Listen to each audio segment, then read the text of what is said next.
హైదరాబాద్లో నిమజ్జనం జరిగే ప్రాంతాలను సిపి అవినాష్ మొహంతి పరిశీలించారు. రాజేంద్రనగర్ జీహెచ్ఎంసీ పరిధిలోని పత్తికుంట, పల్లి చెరువుల ప్రాంతాల్లో పర్యటించారు. సైబరాబాద్ కమిషనరేట్ పరిధిలో 7,000 మంది పోలీసులు భద్రత ఏర్పాట్లో పాల్గొంటున్నారని చెప్పారు. 30 చెరువుల్లో నిమజ్జనాలు జరుగుతున్నాయన్నారు. 14,000 మండపాలు పోలీసుల అనుమతి తీసుకున్నారని, అన్ని జాగ్రత్తలు తీసుకుంటున్నామని అంటున్నారు. నిమజ్జనం ఉంది, సో దానికోసం ప్రిపరేషన్స్ చెరువులన్నీ ఎలాగా ఇప్పుడు కూడా నడుస్తూనే ఉన్నాయి.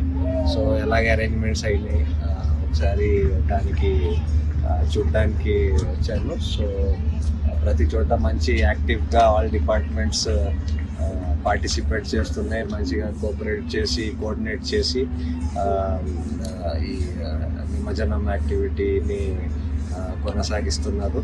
సో ప్రతి చోట క్రేన్స్ ఉన్నాయి, మన పోలీస్ డిప్లాయ్మెంట్ ఉంది, ఫ్రమ్ జిహెచ్ఎంసి హెల్త్ డిపార్ట్మెంట్స్ అన్ని చోట్ల నుంచి సిబ్బంది కూడా ఉన్నారు టు మీట్ ఎనీ ఇష్యూస్.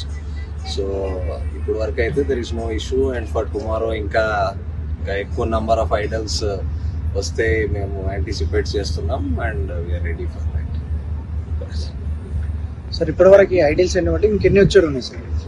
ఈ చెరువు గురించి అడుగుతున్నారా? ఓవరాల్ సైబరాబాద్ అంటే వీ హ్యావ్ అబౌట్ 35 చెరువులు అక్రాస్ ద కమిషనరేట్. రూరల్ ఏరియాస్లో ఉన్నాయి, అర్బన్ ఏరియాస్లో ఉన్నాయి. మన దగ్గర ఇప్పుడు వరకు రిజిస్టర్ అయిన ఐడల్స్ ఆల్మోస్ట్ 14,000 వరకు రిజిస్టర్ అయిన ఐడల్స్ ఉన్నాయి, కానీ అవి ఒక పెద్ద సైజ్ ఐడల్స్ ఉంటాయి. అది కాకుండా థౌజండ్స్ ఆఫ్ ఐడల్స్ డిఫరెంట్ సైజెస్లో డిఫరెంట్ రూరల్ అర్బన్ ఏరియాస్ నుంచి వస్తూ ఉంటాయి నిమజ్జనంకి. So every day I think almost on a daily basis 2,000 to 3,000 idols నిమజ్జనం అవుతున్నాయి.